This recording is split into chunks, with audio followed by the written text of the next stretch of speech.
Prions.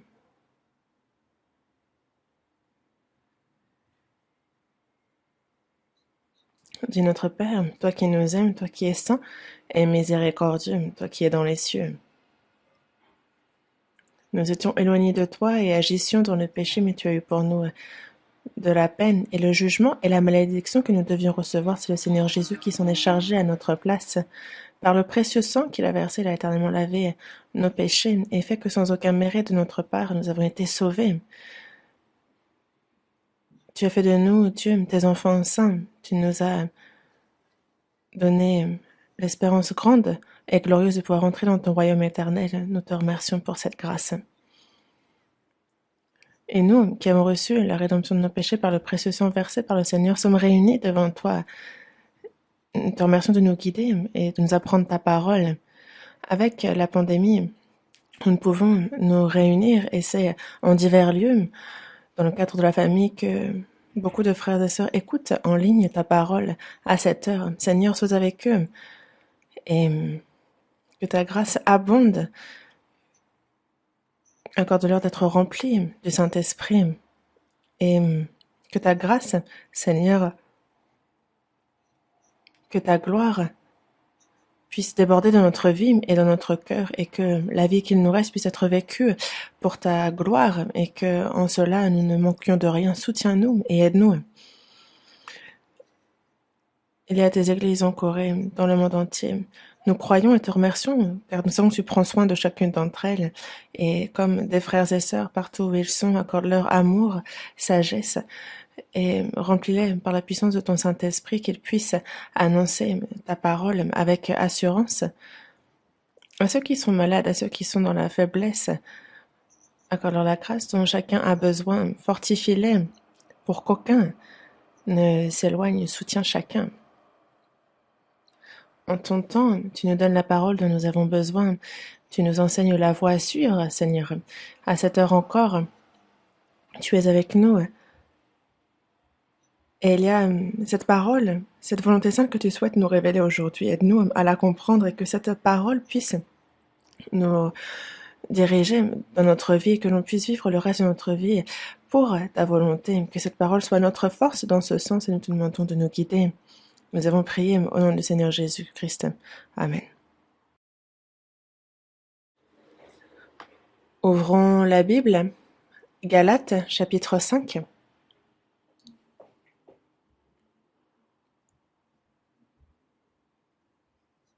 Galates, chapitre 5. Galates, chapitre 5, versets 22 et 23. Lisons ensemble. Mais le fruit de l'esprit, c'est l'amour, la joie, la paix, la patience, la bonté, la bénignité, la fidélité, la douceur, la tempérance. La loi n'est pas contre ces choses.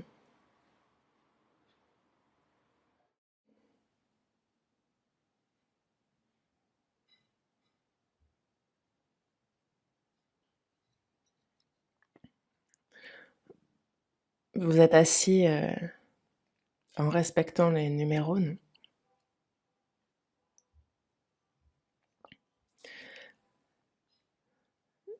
C'est vrai que beaucoup de choses nous frustrent avec cette pandémie. C'est un désastre. On peut considérer ça comme un désastre qui nous contraint dans la prédication de l'Évangile, dans l'écoute de la parole, mais nous prions davantage pour qu'il nous donne des opportunités. Et au sein de l'Église,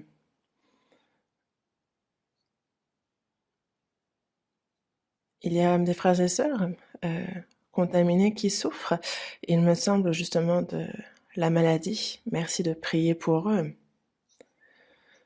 Et plus il y a des difficultés, plus elles sont grandes, plus il faut nous appuyer dans le Seigneur, nous tenir fermes sur la parole. Et je souhaite que chacun soit ferme en ces temps difficiles. Chaque dimanche matin, nous apprenons ensemble la Bible sous le titre de « Soyez remplis de l'Esprit ». Et nous voyons en quoi cela consiste d'être rempli de l'esprit, en quoi c'est consiste de vivre une vie remplie de l'esprit et ce que cela apporte comme fruit. On voit qu'un agriculteur qui sème a à cœur de récolter des fruits. Il souhaite que ces fruits soient mûrs également. Dans Jean, chapitre 15, il est dit: Je suis le cep, vous êtes le sarment. Et il y a la vigne, il y a le vigneron qui est Dieu, il y a le cep qui porte beaucoup de sarments, mais c'est les sarments qui portent les fruits. Celui qui demeure en moi et en qui je demeure porte beaucoup de fruits. Il nous l'a dit. Et il est bien dit que celui qui porte beaucoup de fruits glorifie grandement le Père, Dieu. Les sarments représentent ceux qui ont reçu le salut. Le cep est le Seigneur. Et nous nous grandissons en nous nourrissant justement comme les sarments de cette sève que fournit le cep. Et nous aussi, jusqu'à présent, c'est la grâce, la vie, le Saint-Esprit qui nous fournit en ce dont on a besoin dans la vie de foi afin que nous portions des fruits. Et c'est pour cela que dans la Bible, on retrouve souvent écrit ce qui concerne le fruit dans la vie de foi. Et ainsi, une personne sauvée est prise par le Saint-Esprit, vit selon la parole. Et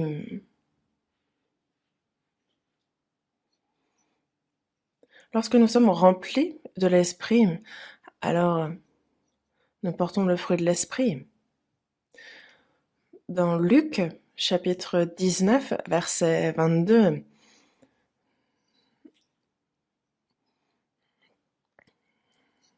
on voit justement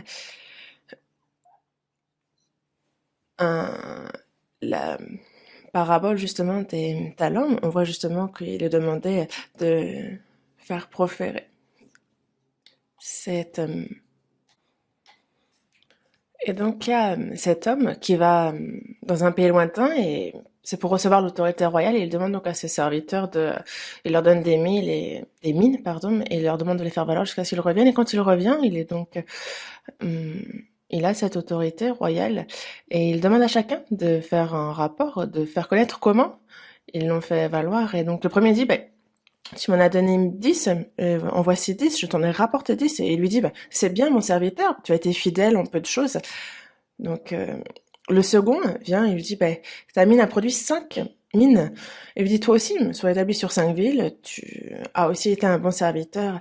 Et celui qui en a reçu une lui dit, justement, en fait, qu'il l'a au contraire il l'a justement caché, il l'a gardé dans un linge, parce qu'il avait peur. Mais il est dit, je sais que tu es un homme sévère et que tu prends ce que tu n'as pas déposé, donc tu moissonnes ce que tu n'as pas semé. Mais il lui est dit, et il lui a fait le reproche d'être un méchant serviteur, disant, mais tu savais que je suis un homme sévère, que je prends ce que je n'ai pas déposé, que je moissonne ce que je n'ai pas semé. Et donc il lui a fait ce reproche, tu savais. Nous, dans l'Ancien Testament, ceux qui ne sont pas sauvés, en fait, il y a des choses que Dieu dit. Et il est bien dit que personne ne peut observer la loi. Donc la loi n'est pas là pour être observée, mais pour que l'on comprenne combien nous sommes criminels aux yeux de Dieu. Mais après notre salut, désormais, toutes les paroles que Dieu nous ordonne,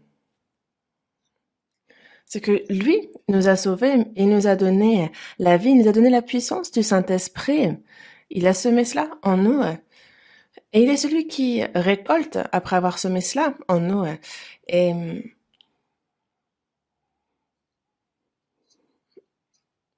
il est celui qui, justement,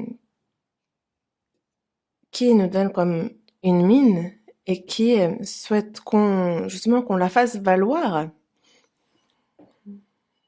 Et si on n'y arrive pas, qu'on la confie au moins à la banque et qu'en fait, ce que l'on a reçu, on puisse faire en sorte qu'il y ait une plus-value lorsque celui qui nous l'a confié revienne.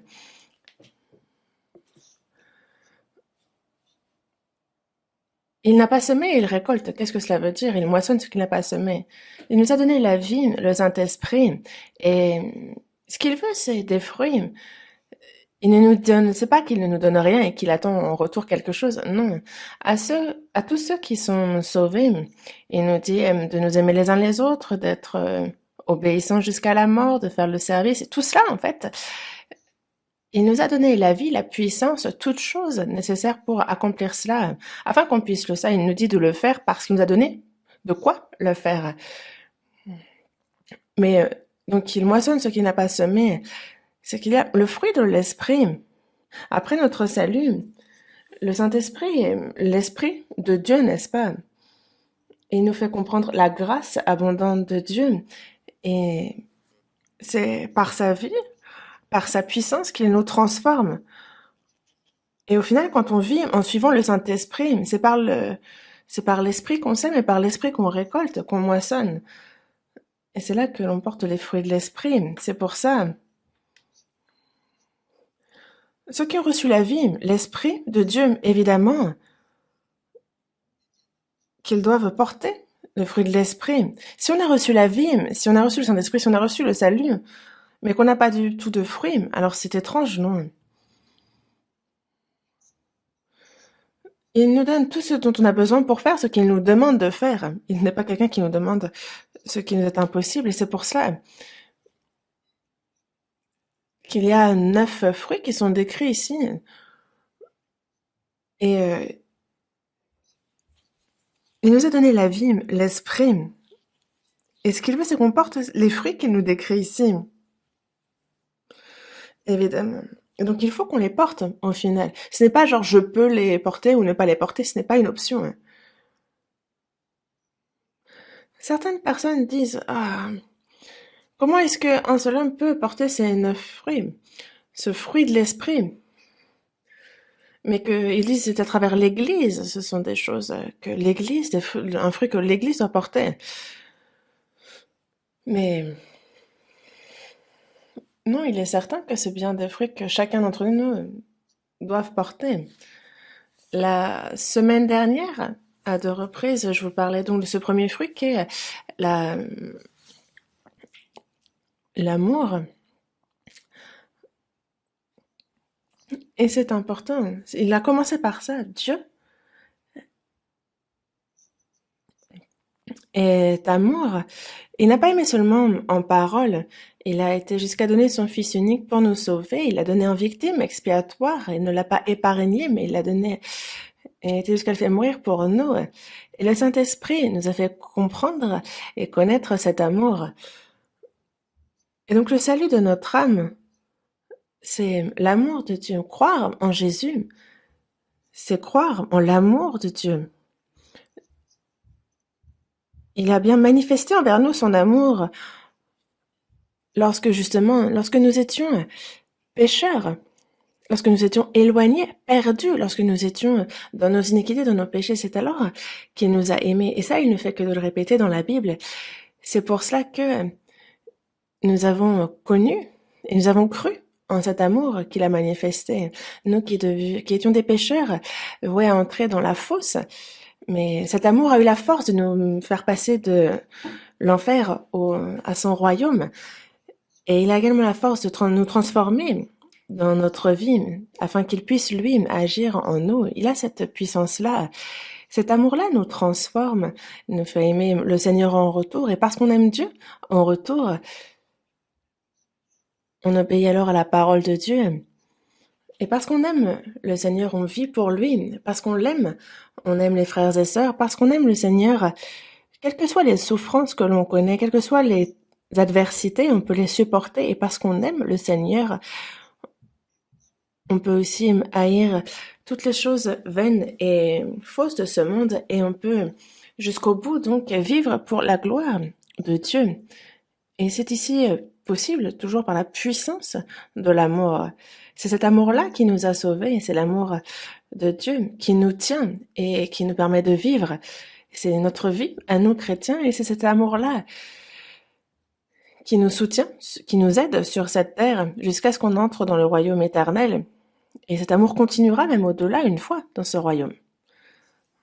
Et cet amour-là, cet amour de Christ agit en nous. Et ce qui est abordé en second dans le fruit de l'esprit, c'est la joie. La joie. Là où il y a la vie, il y a de l'espoir. Il y a la vie, il y a la joie là où il y a la vie. On a compris la grâce de Dieu, on a reçu son amour. Et ce qui est certain, c'est qu'il y a donc la joie qui s'ensuit. Dans la première épître de Pierre, chapitre 1, dans les versets 8 et 9, il est dit, vous avez lui, mon Dieu, vous l'aimez sans l'avoir vu, vous croyez en lui sans le voir encore, mais vous vous réjouissez d'une joie ineffable et glorieuse parce que vous obtiendrez le salut de vos âmes pour prix de votre foi. Nous n'avons pas vu Jésus, mais à travers la parole, nous avons cru en lui, nous l'aimons. Lui que vous aimez sans l'avoir vu, en qui vous croyez sans le voir encore, vous réjouissant d'une joie ineffable et glorieuse. Oui, ceux qui ont reçu le salut dans leur cœur ont cette joie inexprimable avec des mots incomparables à quoi que ce soit, vraiment une joie ineffable et glorieuse. La joie dans ce monde, non, ce n'est pas cela, ce n'est pas comparable. Vraiment, la joie de ce monde, ça s'enflamme pour s'éteindre, c'est vraiment momentané, c'est sans valeur, et c'est incomparable à la joie qui nous vient du Seigneur, qui, elle, est indescriptible, qui est éternelle, ineffable et glorieuse.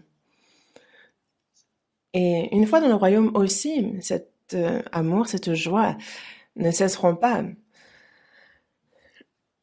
Et justement, parce qu'on a obtenu le salut de nos âmes pour prix de notre foi, c'est ce qui nous réjouit. C'est ce qui fait notre joie. Dans Actes, chapitre 16, verset 34, l'apôtre Paul se rend à Philippe, il est évangélise, il est emprisonné, et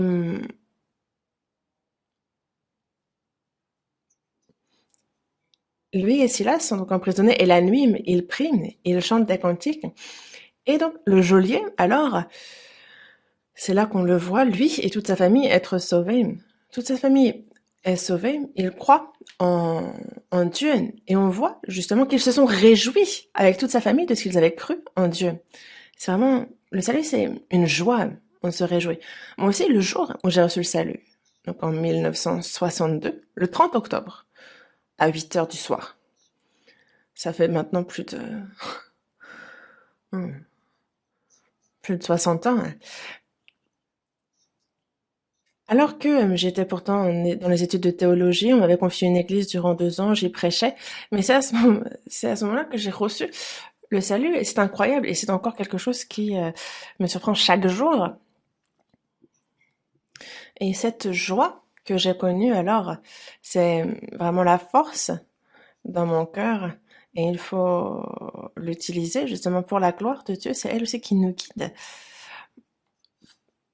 Et donc, cette joie dont on se réjouit parce qu'on a reçu le salut, c'est tout chrétien sauvé a cette expérience, cette joie après le salut, dû au salut. Il faut que cette joie continue chaque jour.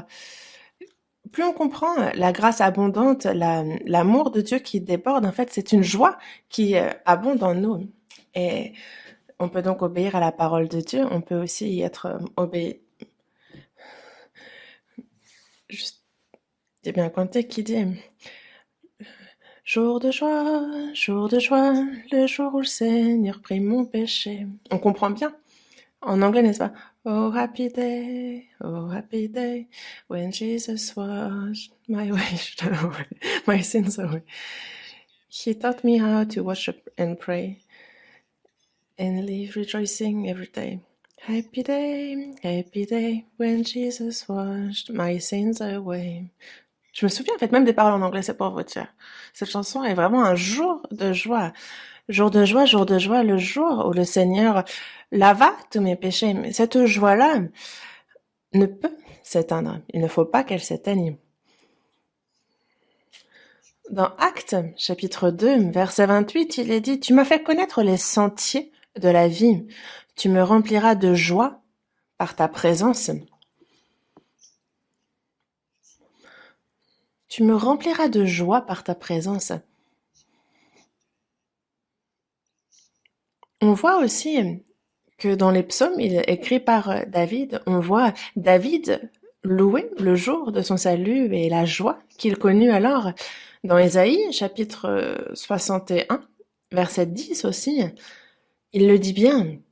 « Je me réjouirai en l'Éternel, mon âme sera ravie d'allégresse en mon Dieu, car il m'a revêtu des vêtements du salut, il m'a couvert du manteau de la délivrance, comme le fiancé s'orne d'un diadème, comme la fiancée se pare de ses joyaux. Il m'a revêtu des vêtements du salut, il m'a couvert du manteau de la délivrance. » Lorsque les futurs mariés se marient, il n'y a pas de plus beau jour. Ce sont les plus beaux habits qu'ils portent ce jour-là. Et nous aussi, nous quittions des pécheurs vils, bas. Il nous a revêtus des vêtements du salut. Et c'est là ce qui a fait notre joie. On a été ravis d'allégresse. Alors que nous étions dans ce monde à pécher, nous étions nus. C'est un peu regardé comme aussi Adam et Ève qui, lorsqu'ils ont péché, ont connu la honte qu'ils étaient su et ils se sont cachés. Mais c'est Dieu qui a couvert leur honte en prenant la peau d'un animal dont le sang avait coulé pour les en revêtir. Et que ce soit notre morale, que ce soit nos bonnes œuvres, que ce soit notre justice, la justice humaine ne peut en aucun cas couvrir la honte de l'homme et le péché. Mais par la mort de Jésus et par sa résurrection, il est devenu notre salut, notre justice. Et c'est ce qu'il a montré à l'avance à travers aussi ce qui s'est passé dans le jardin d'Éden. Mais c'est pour cela que nous pouvons nous réjouir d'allégresse et nous réjouir grandement. Dans Ésaïe, chapitre 51, verset 11, il est dit que les rachetés de l'Éternel retourneront. Ils auront un sion avec chant de triomphe et une joie éternelle couronnera leur tête. L'allégresse et la joie s'approcheront. La douleur et les gémissements s'enfuiront.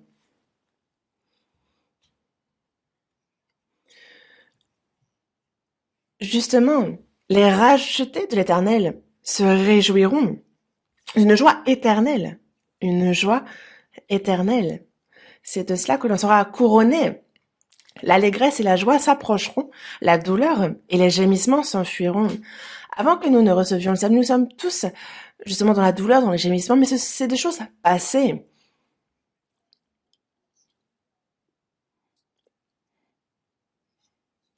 C'est très bien décrit. Ouvrons la Bible à Habakkuk, chapitre 3. Ancien Testament.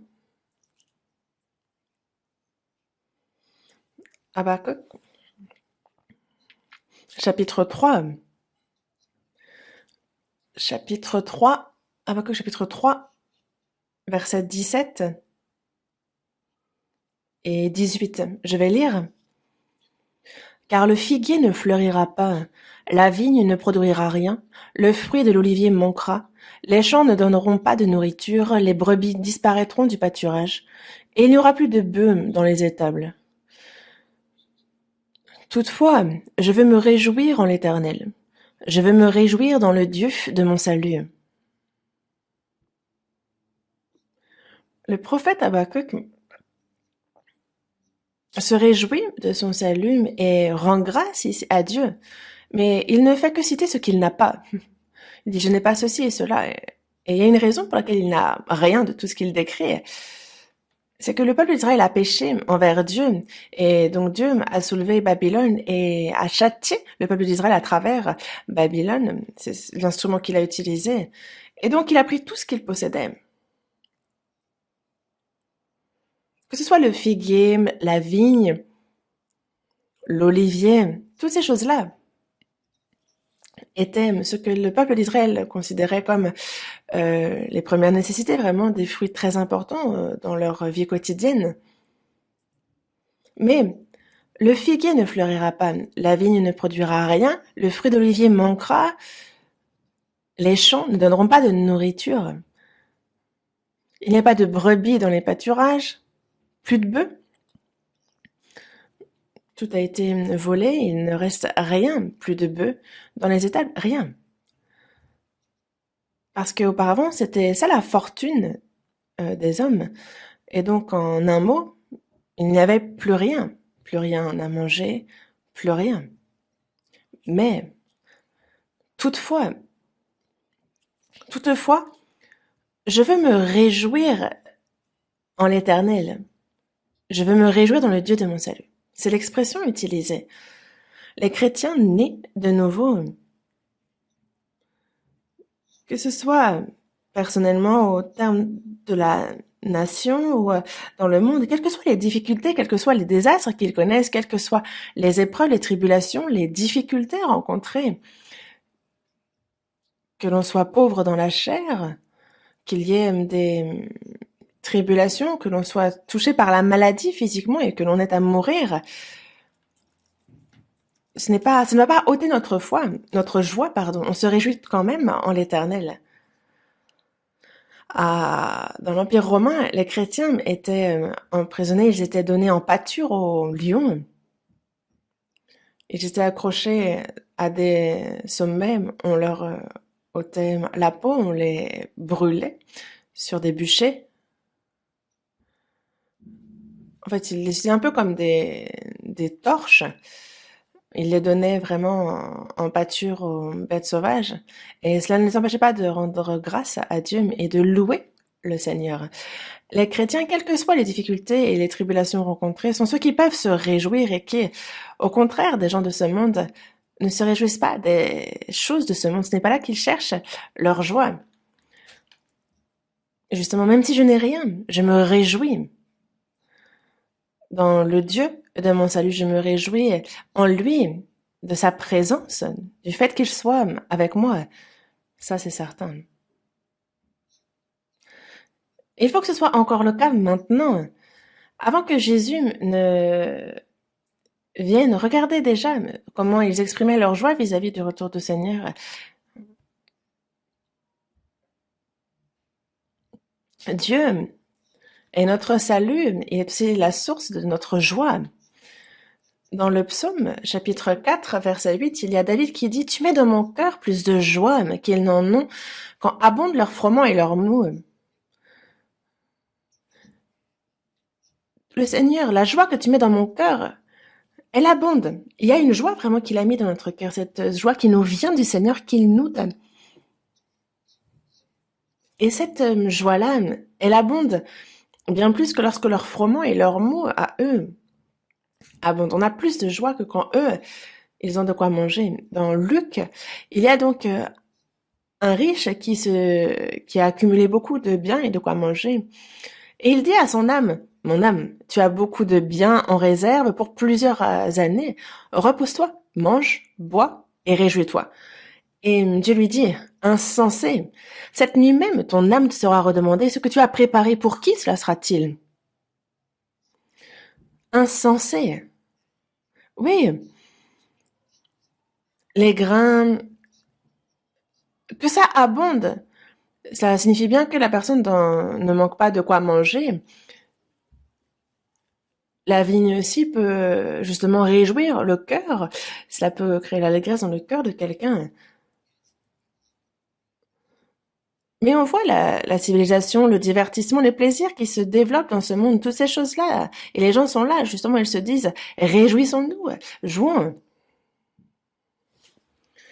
Mais c'est ce qu'il y a de plus insensé aux yeux de Dieu. La joie que Dieu donne est incomparable à la joie dont les gens connaissent avec les choses de ce monde. C'est vraiment incomparable. C'est une joie glorieuse, vraiment ineffable. Et non pas une joie momentanée comme les choses de ce monde, un peu comme Les joies de ce monde, la joie de ce monde ne vaut pas mieux qu'un jouet avec lequel joue un enfant. Il n'y a rien à envier à cette joie-là. Dans le psaume 37, verset 4, il est dit de faire de l'Éternel nos délices. Alors, il donnera ce que notre cœur désire. Fais de l'Éternel tes désirs. Et j'ai vraiment approfondi sur cette partie du verset. Et ça nous suffit bien qu'il faut chercher notre joie dans l'Éternel et ne pas la chercher ailleurs, ne pas faire des choses de ce monde notre joie.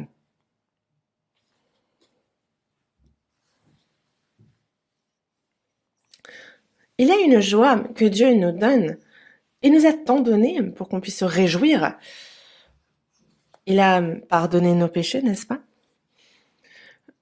Quelqu'un qui était endetté jusqu'au cou, est-ce qu'il peut avoir la joie dans son cœur?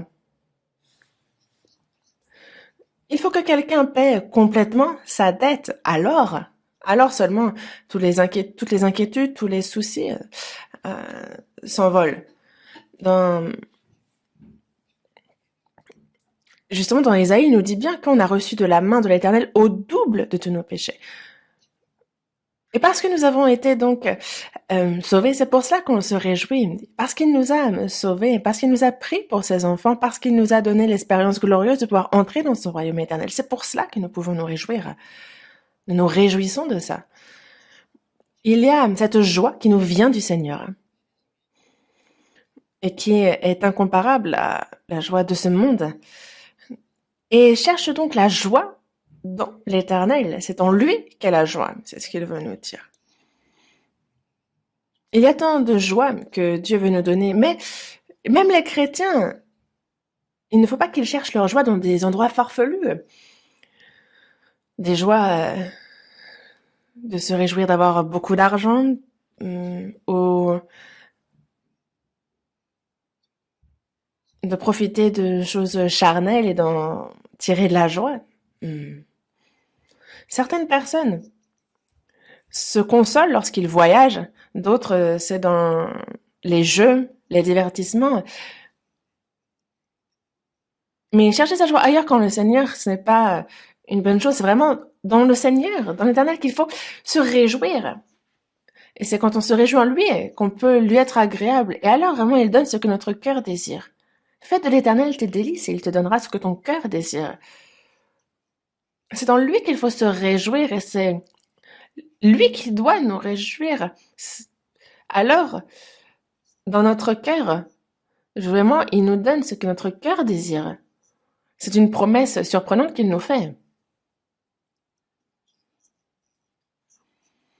Et parce que nous savons qu'il nous donne ce que notre cœur désire, c'est pour cela que nous ne devons pas chercher notre joie dans les choses de ce monde. Ce monde qui est maudit à cause du péché, il n'y a aucune véritable joie dont on puisse profiter. Il y a un riche insensé qui justement disait à son âme, tu as beaucoup de biens en réserve, donc et ce pour plusieurs années, repose-toi, mange, bois et réjouis-toi. Alors que s'il meurt, il va en enfer, alors que il erre lui. Est-ce que c'est le moment de se réjouir d'avoir de quoi manger? Non, tant que nous ne sommes pas dans les bras du Seigneur, tant que nous n'avons pas l'espérance éternelle, tant que nous ne sommes pas pardonnés, nous ne pouvons pas nous réjouir véritablement.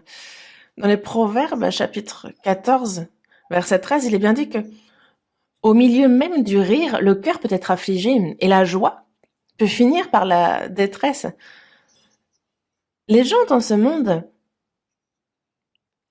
justement, il y a beaucoup de choses qui font rire, ils font beaucoup de gags, mais l'âme de cette personne souffre, elle est affligée. Ce rire est juste une farce pour oublier l'affliction qui est dans le cœur de cette personne. Eux qui sont voués justement au jugement, eux qui, s'ils meurent ce soir, vont en enfer, ils mangent, boivent, se réjouissent, dansent. Mais cela, c'est afin justement d'oublier l'affliction de leur âme. Vous n'êtes pas d'accord? Le jour du jugement de l'Éternel est juste devant leur nez. Mais ils cherchent à faire de ce monde un lieu de villégiature. On voit l'art, on voit la culture, on voit tout se développer. Et vraiment, il y a de cesse de vouloir faire de ce monde un monde très beau, mais ce monde-là est réservé à la perdition, nous le savons. Et c'est pour cela que ce n'est pas dans ce monde que nous devons chercher la joie, n'est-ce pas? Ce serait une erreur.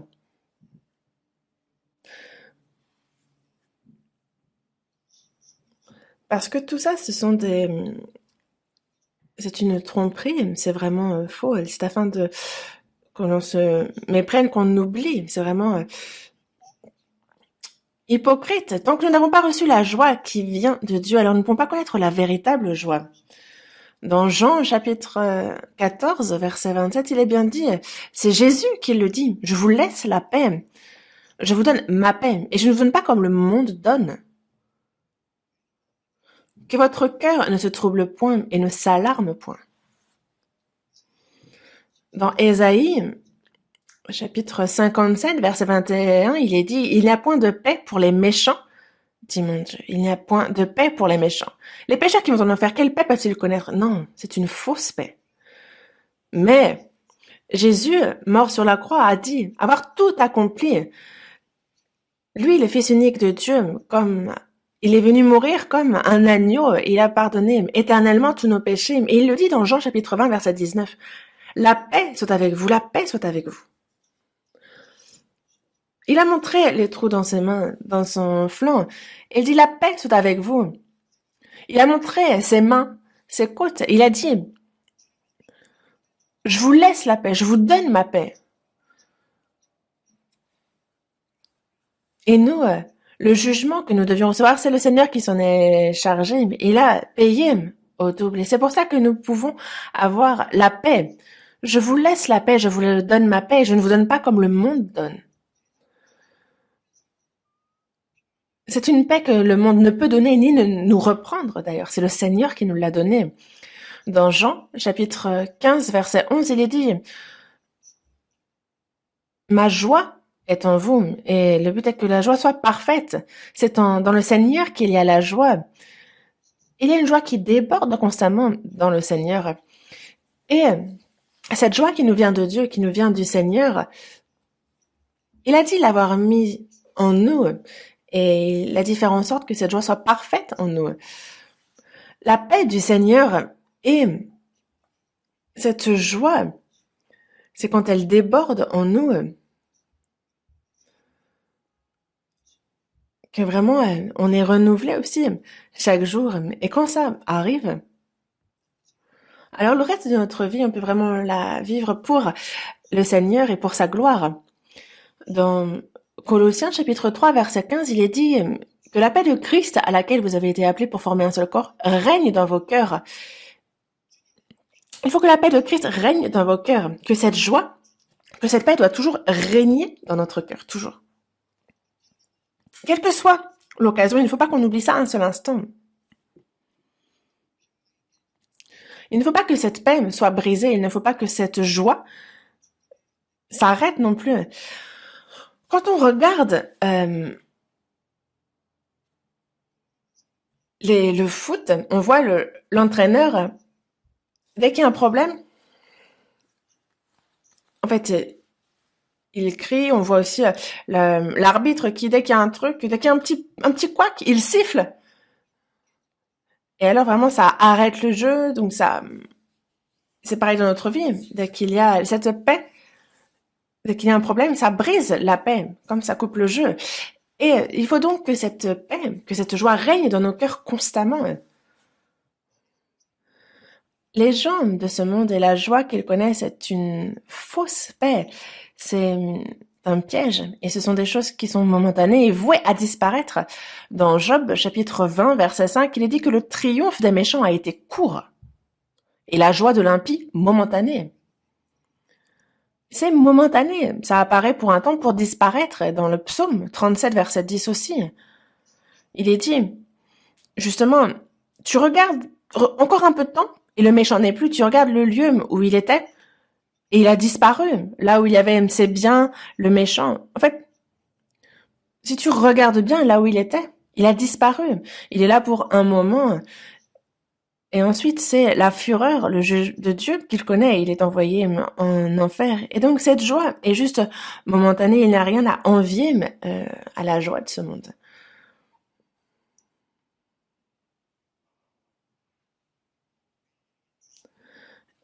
Mais la joie qu'il nous donne, cette joie-là est incomparable à la joie auquel pensent les gens de ce monde. Les gens, c'est le plaisir de la chair qu'ils cherchent par tous les moyens à satisfaire, à manger des choses toujours plus bonnes, à voir tout ce qu'ils peuvent voir. Il y a tellement de choses qu'ils veulent faire encore. Et ils ont l'impression qu'ils vont mourir s'ils ne satisfont pas ces choses qu'ils veulent faire, cette joie. Et c'est ce qu'ils poursuivent constamment, sans cesse. Ils boivent, mangent, dansent. Et tout cela, cela ne peut pas,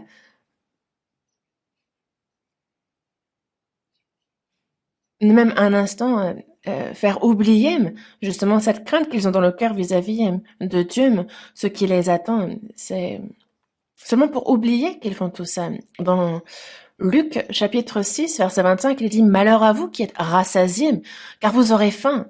Malheur à vous qui riez maintenant, car vous serez dans le deuil et dans les larmes. Ne vous réjouissez pas trop, car dans peu de temps, vous serez dans le deuil et dans les larmes, vous aurez faim. Salomon dans Ecclésiaste chapitre 2 verset 2 l'a bien dit: J'ai dit du rire insensé et de la joie. À quoi sert-elle? Quand on voit une femme folle, elle est là. Et quand on voit cette personne, on se dit: Ah, elle est folle. Mais elle est celle qui est peut-être la plus joyeuse au moment même. J'ai vu une telle personne. Salomon a bien dit: J'ai dit du rire insensé et de la joie. À quoi sert-elle? À quoi sert la joie? Tu apprécies telle chose, mais pourquoi?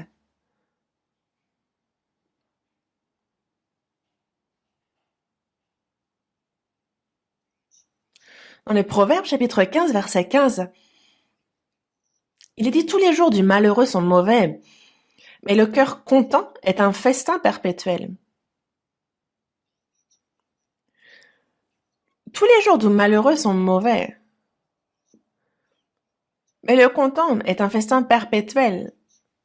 Dans le cœur, c'est pas une question de manger véritablement un festin tous les jours, ce n'est pas ça, c'est le cœur qui est content, qui est dans un festin perpétuel. Lorsqu'il y a la communion entre saints, lorsque il y a toujours la paix, la joie dans la communion, dans la parole, et c'est donc un festin perpétuel dans le cœur, ça ne cesse pas. Et ça nous parle ici de la joie éternelle que l'on a dans le Seigneur. Et aussi, nous aussi, chrétiens sauvés, quand on est quand on pêche, justement, il y a cette joie qui s'éteint, qui s'en va. Vous le savez, n'est-ce pas? David se réjouissait, il rendait grâce justement de recevoir la grâce de Dieu.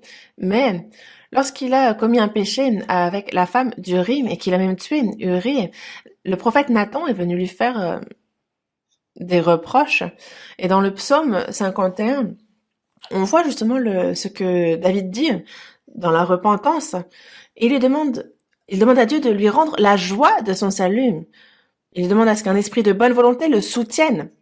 Alors il dit: J'enseignerai tes voies à ceux qui les transgressent et les pécheurs reviendront à toi. Il ne demande pas d'être sauvé de nouveau. Non, lorsqu'un sauvé commet un péché, lorsqu'il fait une erreur, ce n'est pas le salut qui disparaît. S'il est véritablement sauvé, cette personne ne perd pas son salut. Mais il y a la joie du salut qui s'éteint, qui s'efface. Et quand on ne peut pas rester dans cet état, justement, où on a perdu cette joie. Et si on ne se repent pas et qu'on est dans cet état, alors il y a la fureur de Dieu. Il y a vraiment cette verge qui ne va cesser continuellement de nous frapper. Et lorsqu'une personne n'a plus la joie à cause du péché qu'elle a commis devant Dieu, il faut pourtant continuer à ressentir la joie du salut tout au long de notre vie, mais une personne qui ne le vieillissant ça, en fait, elle se trompe elle-même, elle trompe Dieu, elle trompe les frères et sœurs, l'Église. On ne peut pas. C'est là qu'on trouve notre joie, c'est vraiment dans le Seigneur et pas ailleurs. La joie du salut, quand on commet une erreur, on se repent. Il faut aussi rétablir. Il faut que la joie du salut, on la retrouve. Il faut aussi qu'un esprit de bonne volonté nous soutienne, comme l'a demandé David. Alors, vraiment, on pourra enseigner la voie de Dieu à ceux qui les transgressent et on pourra faire que les pécheurs reviennent à, à Dieu. Et c'est ce qui nous permettra aussi, justement, quand on évangélise, que les personnes viennent écouter, qu'elles soient sauvées. C'est à travers ça aussi que Dieu agit. On peut bien prêcher sa parole, on peut bien essayer d'évangéliser. En fait, Dieu voit très bien. Avec quelqu'un, nous le faisons aussi. Et Dieu, ils sont au cœur, il voit très bien. Il faut rétablir la joie de notre salut. Il faut aussi un esprit de bonne volonté, que cet esprit nous soutienne, pour que vraiment, quand on enseigne les voies de Dieu, lorsqu'on enseigne aux pécheurs, alors ils reviennent à Dieu, mais ils se repentent. Cette joie du salut, c'est quelque chose qu'il ne nous faut jamais perdre, oublier. Et c'est quelque chose qui nous renouvelle chaque jour. C'est très, très important pour ça. Et cette joie du salut,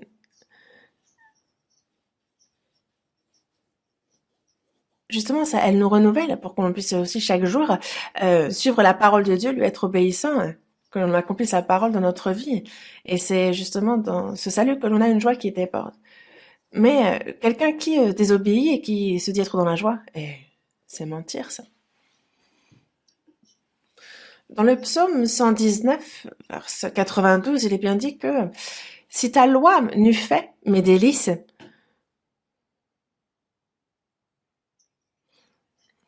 si ta loi n'eût fait mes délices, j'eusse alors péri dans ma misère.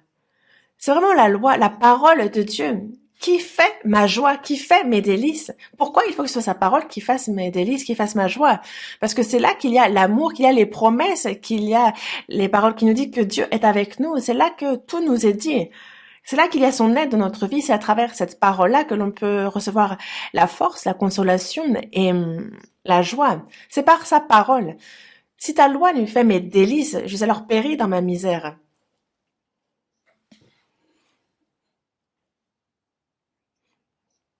Nous, c'est dans la parole du Seigneur que nous recevons consolation et joie, n'est-ce pas? Dans le psaume 119, verset 143, il est dit que la détresse et l'angoisse m'atteignent. Mais tes commandements font mes délices. Il y a la détresse, il y a l'angoisse qui nous atteignent. La détresse, l'angoisse, les maladies et toutes sortes de difficultés qui nous atteignent. Mais tes commandements font mes délices.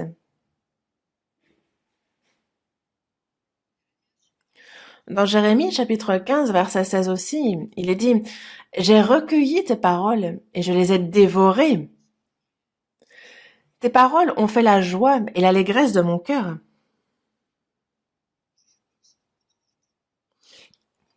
Ici, il est dit « J'ai dévoré tes paroles et tes paroles ont fait la joie et l'allégresse de mon cœur. » Oui, la parole donne une grande consolation, une espérance, une joie dans notre cœur. On s'en réjouit. Tes paroles ont fait la joie et l'allégresse de mon cœur.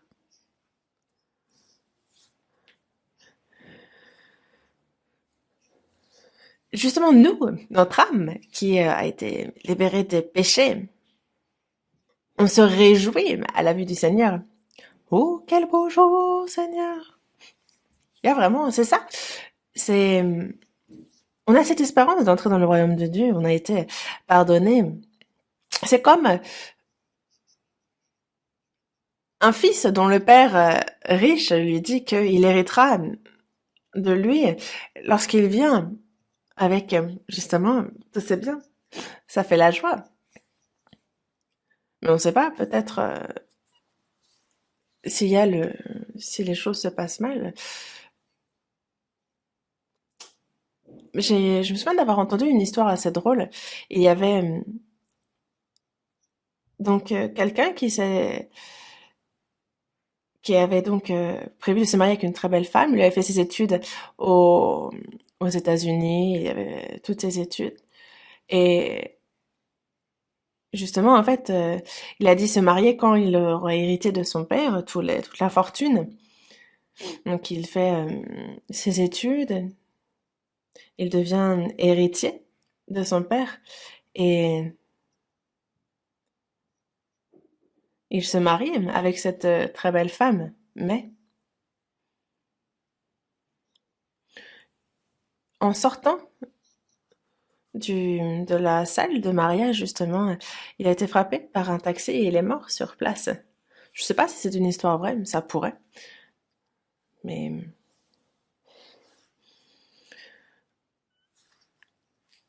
ça ne concerne pas seulement cette personne, mais sachant que tout est vain.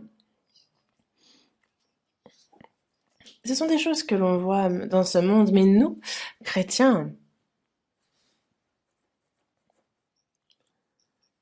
au contraire, quelles que soient les épreuves, les tribulations, les souffrances que nous connaissons, il y a cette joie qui nous vient du Seigneur, qui ne connaît aucun changement, qui est immuable. Même face à la mort, on ne peut nous prendre cette joie. Il y a cette paix, cette joie qui nous vient du Seigneur. Et cette promesse du fait que le Seigneur est avec nous. Je me réjouis jour et nuit car je marche sur la voie étroite et le consolateur est avec moi. En fait, que ce soit de jour, de nuit, on marche sur la voie étroite avec le consolateur, avec le Seigneur et ça fait notre joie constamment. Ça fait vraiment notre joie, rien que de sa présence. Le Seigneur est avec nous. Ça suffit, qu'est-ce qu'il nous faut de plus? Le reste, qu'on ait ou qu'on n'ait pas, peu importe. Et c'est comme ça qu'il faut que ce soit. Mais les chrétiens regardent le monde et disent, oh, et pourquoi moi je suis dans une situation si misérable? Pourquoi moi je suis comme ça? Pourquoi moi je ne peux pas vivre comme eux? Ah, ce sont des pensées vaines, inutiles. Avant de recevoir le salut, je vous en parle parfois, mais je suis née dans une famille pauvre et lors de la guerre de Corée, en fait, moi-même, j'étais en cinquième année, en primaire, et en fait, le village a été rasé, donc on n'avait plus rien, ni maison, ni plus rien. Je n'avais vraiment plus rien. Et donc, j'ai commencé depuis, dès la primaire jusqu'au collège, jusqu'au lycée. J'ai été à l'école, mais c'est moi-même qui ai gagné de l'argent pour pouvoir y aller. Après, j'étais pas le seul, hein, tous les élèves devaient faire comme ça à ce moment-là. On a essayé de tout vendre. On vendait des glaces, on vendait des nougats traditionnels. On a essayé de tout vendre. On a ciré des chaussures, on a distribué des journaux, on a tout essayé. On allait faire le ménage chez les uns chez les autres. Mais moi, je disais croire en Dieu. Je dirais, j'allais à l'église et donc je disais, ah ben, j'ai de la peine pour ceux qui vont en enfer, pour ceux qui croient pas en Dieu. On avait les cantiques, on chantait, mais le cœur n'y était pas. J'enviais tellement les autres dans mon cœur. Je me disais, ah, et moi, quand est-ce que je pourrais vivre dans une telle maison? Quand est-ce que moi je pourrais avoir une telle voiture? En fait, j'enviais tellement de gens pour tellement de choses. Et des fois, j'aimais les histoires où je voyais des personnes misérables devenir de grands hommes ou devenir importants, riches. Et moi-même, en fait, vraiment, je me mordais les lèvres d'être née dans une telle situation. J'étudiais à fond. Et en fait, j'ai vraiment été très, très, très zélée. Et donc, j'ai fait des études de théologie. On m'a confié une église, alors que j'avais pas encore fini mes études. On m'a confié cette église. Donc, durant 2 ans, j'ai prêché là-bas. Mais j'ai compris que je n'étais pas sauvée. Et je me dis, je peux bien tout avoir, mais si je ne nais pas de nouveau, alors je ne peux pas avoir le royaume de Dieu. Et donc, je regardais quand est-ce que moi j'avais reçu le salut, quand est-ce que j'étais née de nouveau, et je ne trouvais pas. Moi, je me réjouissais de ci, de ça, mais ça n'avait pas de fondement. Et j'ai compris que je n'étais pas sauvée. Ah, le verdict est tombé. Je ne suis pas sauvée, et si je meurs ce soir, je vais en enfer. Et je ne pouvais en parler à personne. Et c'est justement le 30 octobre 64, vraiment à 8 heures que... C'est ce jour-là, et pour la première fois que j'ai compris, dans Hébreux chapitre 9, verset 22, que Jésus était mort pour mes péchés, qu'il avait ainsi accompli la rédemption éternelle. Et je me suis dit, oh, comment c'est possible? J'ai eu l'impression que c'était un rêve, et je me suis pincée, et je me suis dit, ah non, c'est la réalité. À ce moment-là, et encore maintenant, je me souviens de ce jour comme hier, parce que c'est tellement surprenant, c'était un choc. Ce jour-là, il était tard, mais il n'y avait plus de bus, et donc j'ai dû marcher pour rentrer. Je vivais seule à ce moment-là dans un des bâtiments pour les pasteurs de l'église. Et je suis rentrée en dansant. Après cela, une chose était sûre. Je n'envie plus personne. Auparavant, vraiment, dès que je voyais quelqu'un vivre dans une belle maison, je les enviais tellement. Mais désormais, je ne les enviais plus du tout. Et il n'y avait donc aucune raison que ces personnes-là aient la paix en eux. Je me disais, ils peuvent bien tout avoir dans ce monde, mais ils ne connaîtront pas la paix que moi j'ai dans le cœur. Je ne mens pas, hein. Et encore maintenant, ce cœur n'a pas changé. Cette joie du salut, cette gloire ineffable et glorieuse, et un peu comme dans Habakkuk, on peut ne pas avoir ceci, cela, mais toutefois, je veux me réjouir en l'Éternel, je veux me réjouir dans le Dieu de mon salut. Ça, c'est évident. Et c'est les mêmes cœurs pour tous les chrétiens nés de nouveau. Et si jamais ce cœur s'est éteint, alors la personne ne peut pas vivre comme il se doit sa vie de foi. Et nous, justement, c'est sa parole qui nous réjouit, et c'est en lui qu'on trouve notre joie. Néhémie l'a bien dit aussi dans la première épître aux Thessaloniciens, chapitre 5, verset 16. Soyez toujours joyeux. Et certains, les verset disent, comment est-ce qu'on peut être toujours dans la joie? Parfois on est joyeux, parfois on est triste, parfois on est découragé, parfois on est en colère. Comment est-ce qu'on pourrait toujours être joyeux? Il est faux.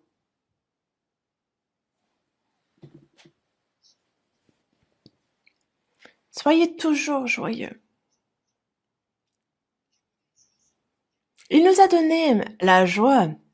Et il suffit de bien garder cette joie pour pouvoir toujours être joyeux. C'est possible. L'apôtre Paul l'a bien dit dans Actes, il évangélisait à Philippe, il a été emprisonné, été vêtu, il a été frappé de verge à plusieurs reprises. Il a été emprisonné et sa cellule, elle était en profondeur, il avait les fers aux pieds, mais son corps était couvert du sang qu'il avait coulé. Mais avec cela, s'il priait et louait Dieu, à ce moment-là, pourquoi n'a-t-il pas pleuré? Dieu m'a envoyé à Philippe pour évangéliser, mais c'est quoi cette situation? Pourquoi je me retrouve dans une telle situation? Pourquoi est-ce que Dieu ne m'aide pas? J'ai été frappée, je ne sais pas si je vais pas mourir là, mais il ne s'est pas plaint, il n'a pas pleuré.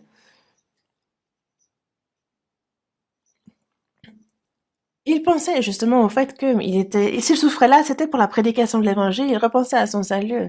Et c'est pour ça qu'il a prié, loué le Seigneur. Et c'était pas un cantique d'affliction, mais c'était de joie. Il s'est réjoui.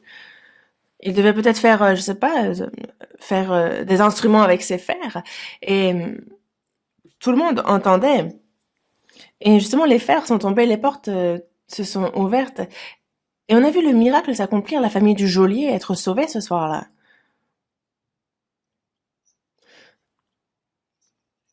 Et l'apôtre Paul, justement, s'est adressé au sein de Philippe. Et lorsqu'il était emprisonné à Rome, ne sachant quand il allait mourir, il disait dans son épître aux Philippiens, réjouissez-vous. Je le répète, réjouissez-vous. Et c'est ce qu'il disait aux Philippiens, réjouissez-vous, mais je vous en supplie, réjouissez-vous. Réjouissez-vous sans cesse. Soyez toujours joyeux. Soyez toujours joyeux.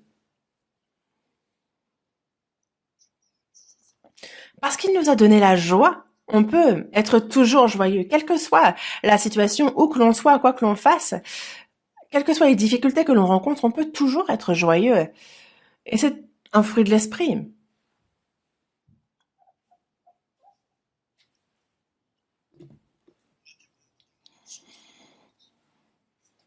Dans Matthieu chapitre 5, du verset 10 au 12, Jésus le dit bien, justement, heureux ceux qui sont persécutés pour la justice.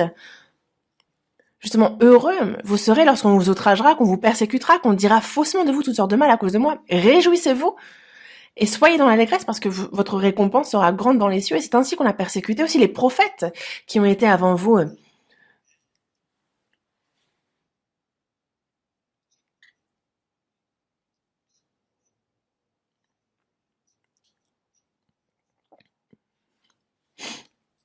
Et justement, en fait, à ceux qui croyaient à Jésus, en Dieu le Créateur et en son Fils, qu'est Jésus, ils étaient brûlés, ils étaient donnés un pâture au lion, frappés de verges. Et regardez Jésus, ce qu'il a attendu. Lui-même a été frappé de verges, son sang coulait sur tout son corps. Il a porté sa croix, il a été crucifié. Et il a connu la souffrance et la honte sur la croix. Qui a souffert autant que Jésus? Qui? Tous les disciples, tous les apôtres de Jésus ont souffert. Et à quel point? Regardez l'apôtre Paul. Il a été frappé de nombreuses fois de verges. Il a failli mourir à plusieurs reprises. Il a été nu, mais il a connu la faim. Il a souvent été emprisonné. Il a été dans le travail, dans la peine. Il a été exposé à de nombreuses veilles. Il a eu la soif, la faim. Il a été calomnié. Vraiment, en fait, alors que eux parlent avec bonté, mais ils ont été des balayures pour le monde, des rebuts jusqu'à maintenant. Mais ça n'a pas empêché l'apôtre Paul de se réjouir. Il était emprisonné sans savoir quand est-ce qu'il allait mourir, mais il s'est réjoui. Réjouissez-vous, je vous le répète, réjouissez-vous. L'apôtre Paul, dans son cœur, avait toujours la joie.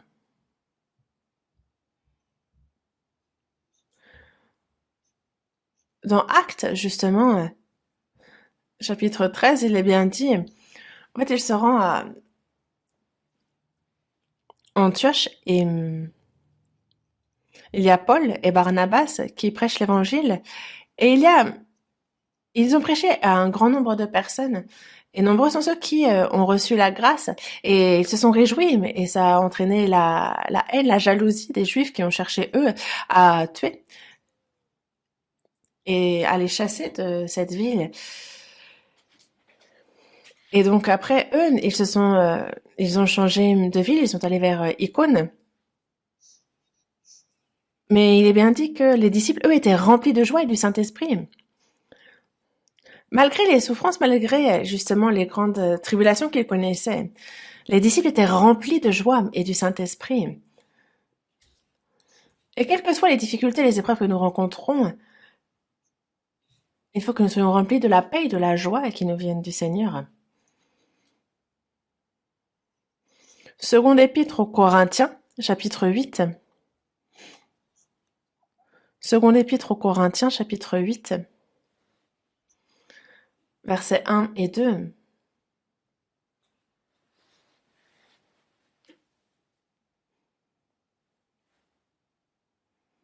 Seconde épître aux Corinthiens, chapitre 8, versets 1 et 2. Nous vous faisons connaître, frères, la grâce de Dieu qui s'est manifestée dans les églises de la Macédoine. Au milieu de beaucoup de tribulations qui les ont éprouvées, leur joie débordante et leur pauvreté profonde ont produit avec abondance de riches libéralités de leur part.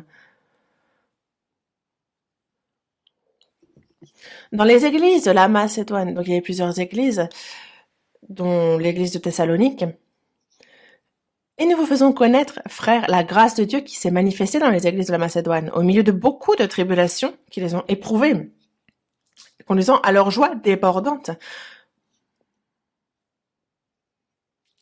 Ils avaient beaucoup de tribulations, de persécutions, mais ils avaient une joie débordante.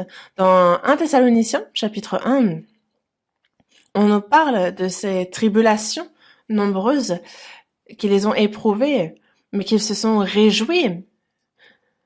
Et ils se disaient justement, ils étaient contents de pouvoir être à travers cela imitateur de Jésus, imitateur de Paul. Au milieu de beaucoup de tribulations qu'ils ont éprouvées, leur joie débordante et leur pauvreté profonde. Ils étaient vraiment, vraiment très pauvres, mais ils ont produit avec abondance de riches libéralités. Certains se disent, oh, j'aimerais bien faire les offrandes, mais ma situation est compliquée. Comment faire? Mais il n'y a pas d'excuse. Regardez ici.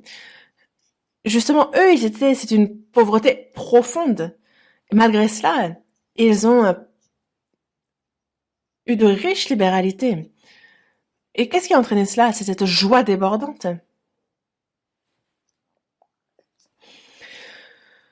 Lorsque Jérusalem connut la famine et donc des difficultés, les saints de Jérusalem ont été aidés par différentes églises païennes. Justement, en fait, l'apôtre Paul a dit, ben, récoltons des biens et que chacun donne volontairement pour... alors que ici, l'église était très très pauvre, mais ils ont justement, ils ont produit avec abondance de riches libéralités. La dernière fois, justement, nous aussi, c'est vrai que c'est très difficile, les commerces aussi en Corée, mais on s'est dit d'aider les pays dans de plus grandes difficultés que nous. Il y a beaucoup de frères et sœurs qui souffrent encore de cette pandémie. C'est pour ça que à 5 reprises, on a fait cette récolte de dons que l'on a envoyé dans les régions difficiles. Et c'est une grande joie, mais une vraie consolation. Et donc, ce n'est pas aimer seulement en parole, mais vraiment, ce sont des frères et sœurs. Nous avons la même espérance et nous sommes tous fils de Dieu. Et on a vraiment exprimé notre amour parce qu'il nous est bien dit de ne pas aimer en parole et avec la langue, mais vraiment en action et avec vérité. C'est ce que nous avons fait. Je ne sais pas combien nous avons pu aider, mais je pense que ça a bien aidé. Après, je sais pas s'il faut mettre une note sur 20, je sais pas combien on aura, mais ce n'est pas 20. Et c'est vrai que avec la pandémie, en fait, le temps passe et ça aggrave. Mais il y a une chose que Dieu nous enseigne à travers cela. Il ne faut pas que malgré les nombreuses tribulations, la joie s'éteigne. Il faut que quelles que soient les difficultés qu'on rencontre, la joie perdure. Et nous, à cause de l'évangile, on ne va pas, on n'est pas décapité, on n'est pas emprisonné, on n'est pas frappé. Mais nous avons d'autres difficultés. Nous aussi, nous avons beaucoup de tribulations qui ne sont peut-être pas les mêmes qu'à l'époque. Et Habakkuk, c'est pas parce qu'il n'a pas travaillé qu'il n'a pas ceci ou cela, mais c'est que ils ont été châtiés par Dieu. Il y a eu la famine, il y a Babylone qui est venu tout rafler, ils ont tout pris, ils ont été piétinés, et c'est pour ça qu'ils étaient dans les difficultés. Mais même dans une telle situation, on voit que Habakkuk a dit, ouais, je n'ai pas ci, je n'ai pas ça, mais moi je me réjouis dans le Dieu de mon salut. Il a bien dit, hein, justement, il a dit, je me réjouis dans le Dieu de mon salut, je me réjouis. Il y a vraiment cette joie, parce que l'Éternel est vraiment le Seigneur, c'est la force, il rend nos pieds semblables à ceux des biches, en fait, il nous fait marcher sur des lieux élevés, c'est lui qui nous fait sauter. Et moi, pendant quelques jours, on avait donc les pasteurs et les anciens qui se sont réunis pour discuter. Et la pandémie n'a pas encore touché à sa fin. On aide, certes, mais on ne sait pas au niveau de quelle ampleur ça aide. Et on s'est dit, ben, continuons tout de même à aider. Et c'est pour ça que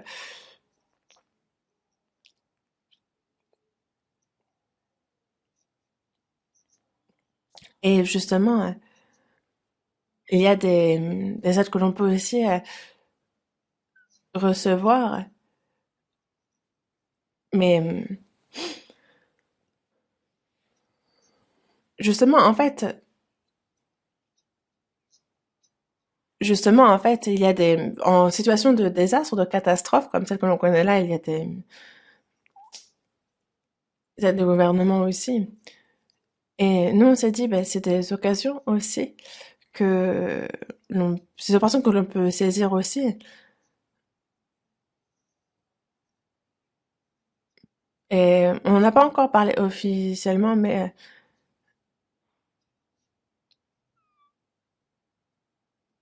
je pense qu'on va essayer justement de continuer à aider. Et donc, ce sera aussi toujours de personnes volontaires, toujours.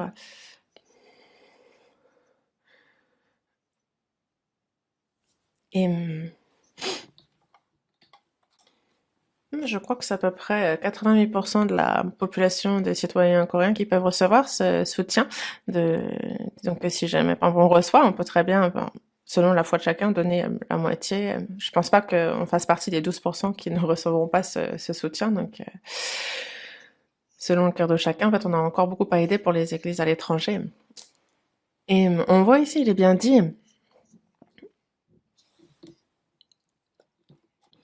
avec un cœur volontaire, hein.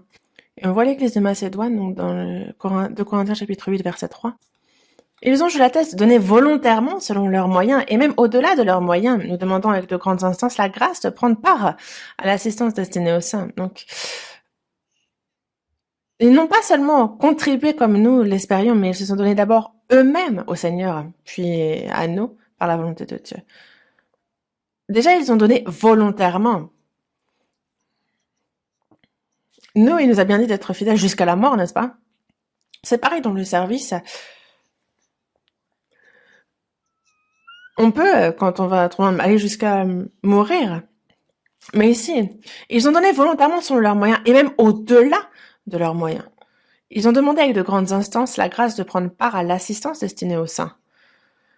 Ils ont demandé avec avec instance, à participer. Ils ont vraiment voulu participer.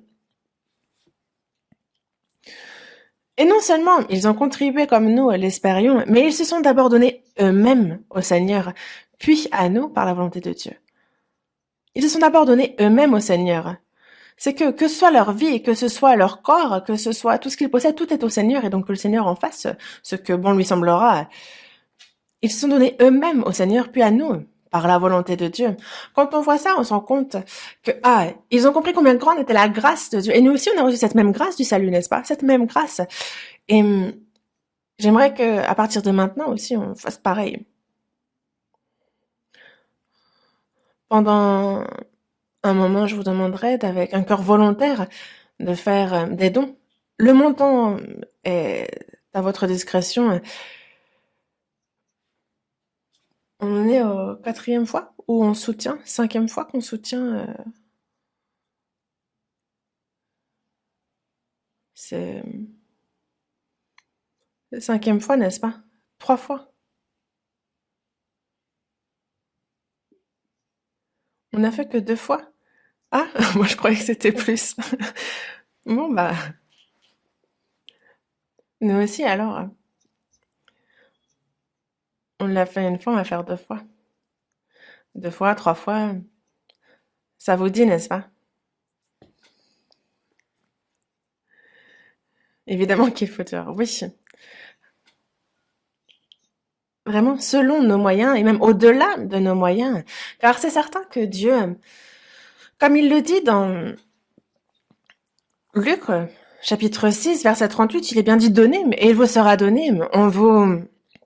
On versera dans votre sein une bonne mesure serrée, secouée et qui déborde. Quand on donne vraiment Dieu, lui, il secoue, il serre, il fait que ça déborde de notre côté. Vraiment. Bonne mesure, serrée, secouée, qui déborde. Vraiment, il y a une manière de s'exprimer dans la Bible qui est très... Mais c'est une promesse qui nous a été faite. Et que nous aussi, on puisse, cette fois-ci...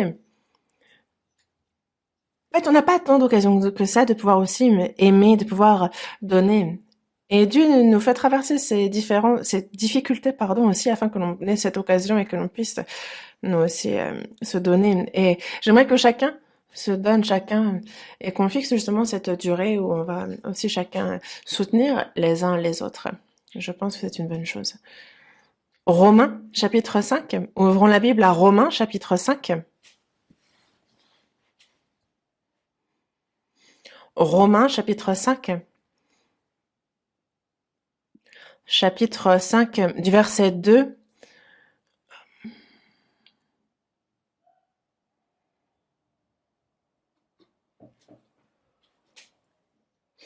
Du verset 2 au verset 4. Je vais lire. À qui nous devons d'avoir eu, par la foi, accès à cette grâce dans laquelle nous demeurons fermes, et nous nous glorifions dans l'espérance de la gloire de Dieu. Bien plus, nous glorifions même des afflictions, sachant que l'affliction produit la persévérance la victoire dans l'épreuve, et cette victoire, l'espérance.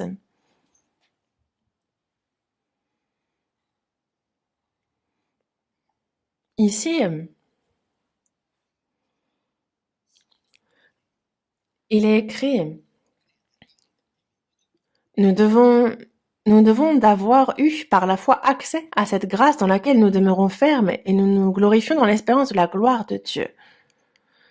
Et bien plus, nous glorifions même des afflictions, sachant que l'affliction produit la persévérance. Dans Romains chapitre 12, verset 12 aussi, il est dit « Réjouissez-vous en espérance, soyez patients dans l'affliction, persévérez dans la prière. » Et donc nous nous glorifions aussi même des afflictions, sachant que l'affliction produit la persévérance la victoire dans l'épreuve, et cette victoire, l'espérance.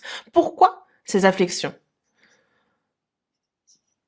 Que l'on puisse dans toutes les afflictions garder la foi, vivre selon sa volonté. C'est ce qu'il souhaite voir. C'est comme ça qu'il souhaite nous voir réagir à travers les épreuves. Pourquoi ces afflictions?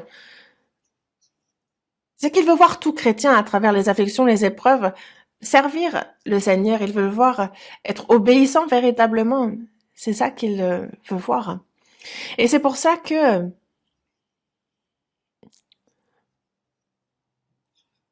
justement, il est dit que nous devons d'avoir eu par la foi accès à cette grâce dans laquelle nous demeurons fermes et nous nous glorifions dans l'espérance de la gloire de Dieu parce que les afflictions, l'affliction produit la persévérance et la persévérance, la victoire dans l'épreuve et cette victoire, l'espérance.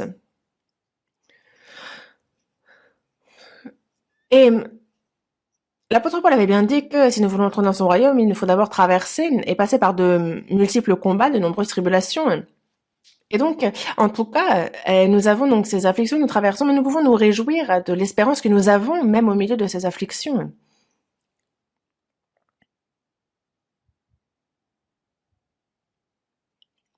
Et aussi, dans la seconde épître aux Corinthiens, chapitre 12, les versets 9 et 10, il y a un verset qui dit bien, on voit l'apôtre Paul qui parle justement d'une vision qu'il a eue, et il dit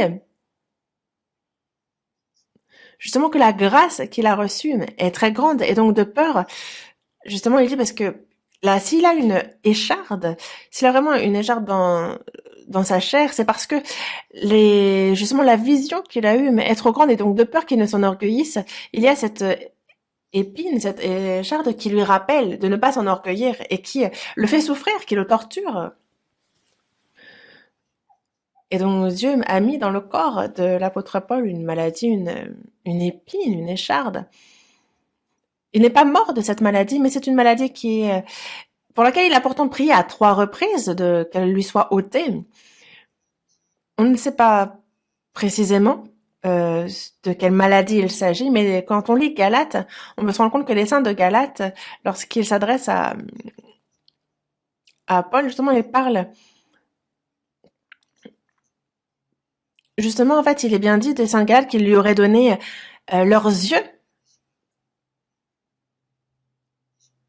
justement, et si cela avait été possible, vraiment parce les saints de Galates leur étaient chers, si c'était possible, il leur aurait donné ses yeux. Et en fait, quand on voit ça, on peut penser justement qu'il ne voyait pas bien, qu'il avait une maladie au niveau des yeux. Il a certes écrit 14 livres du Nouveau Testament, mais on voit bien que c'est Tertus qui écrit à sa place, en général de sa main. En fait, ils utilisaient souvent des parchemins, mais quelqu'un qui ne voit pas bien, en fait, il disait lui-même que c'est lui qui disait avoir écrit en grosses lettres à la fin, certaines des salutations. Et on peut donc supposer que ce sont les yeux qui ne voyaient pas bien, peut-être. Est-ce que, je sais pas, c'était de quoi il souffrait? Est-ce que c'était du pu? Mais en tous les cas,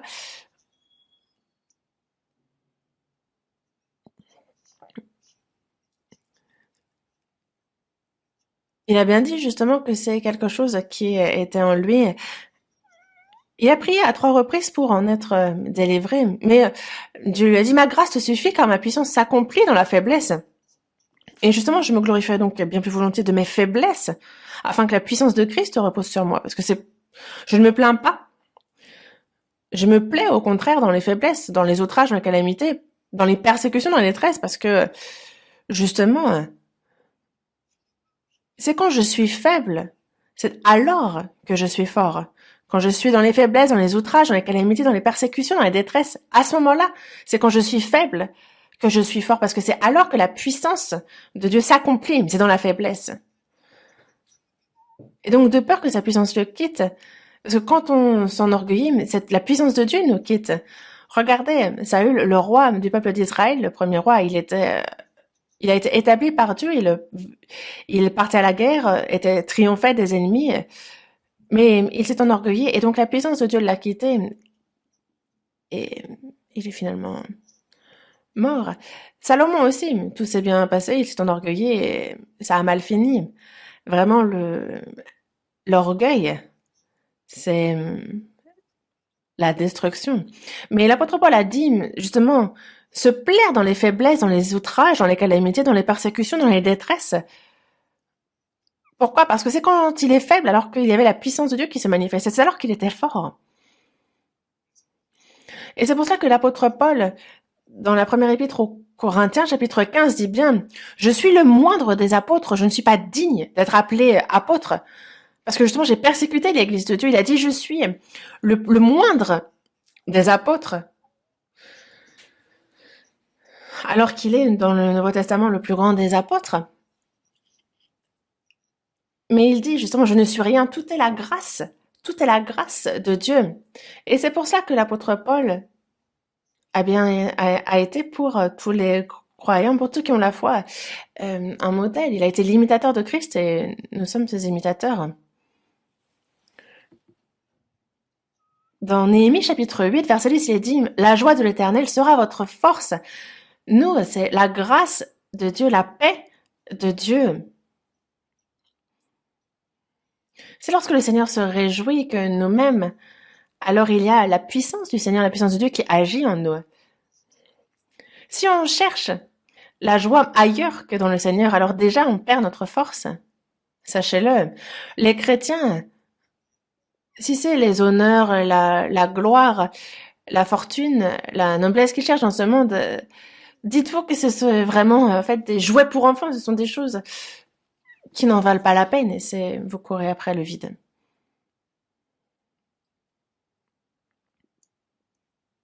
Et aussi, les chrétiens, désormais, se réjouissent de la communion avec les saints, avec le Seigneur. C'est pour cela que dans la première épître de Jean, chapitre 1, le verset 3 et 4, il est bien dit que notre communion est avec le Père et avec son Fils Jésus-Christ.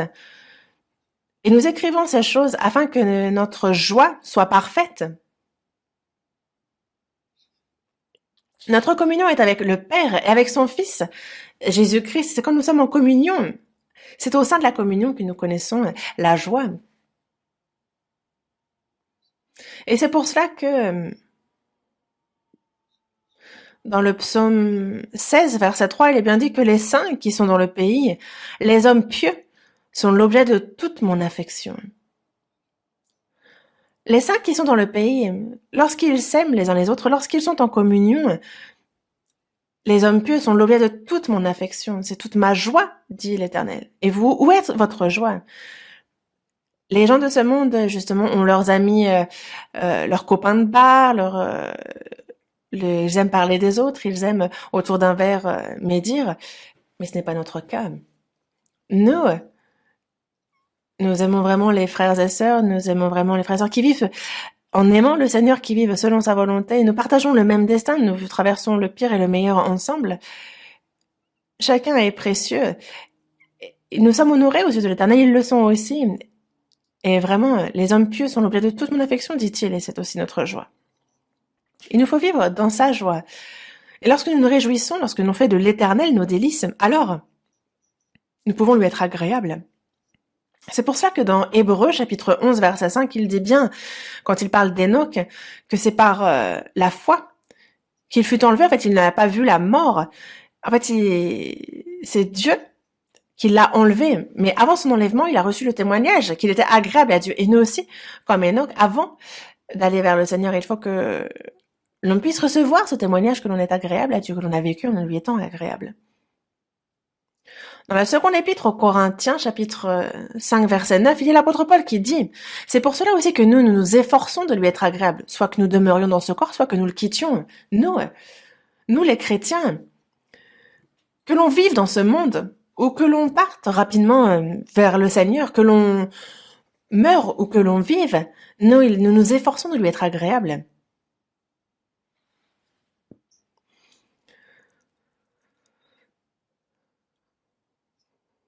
C'est le but de notre vie que de lui être agréable. Dans Jean chapitre 8, verset 29, il est dit « Celui qui m'a envoyé est avec moi, et il ne m'a pas laissé seul parce que je fais toujours ce qui lui est agréable. » Il ne m'a pas laissé seul parce que je fais toujours ce qui lui est agréable. Jésus a toujours été agréable à Dieu et c'est pour cela Dieu ne l'a pas laissé seul un seul instant. Parce qu'il lui a été agréable, parce qu'il a marché avec lui, parce qu'il a fait ce qui le réjouit. Lui-même connaissait la joie. Et Dieu était toujours avec lui, constamment. Jésus aussi a obéi à la volonté de Dieu et il lui a toujours été agréable. Et il faut donc évidemment que nous aussi nous fassions de même. Et c'est pour cela que dans Philippiens chapitre 2 verset 13, il est dit « C'est Dieu qui produit en vous le vouloir et le faire selon son bon plaisir. »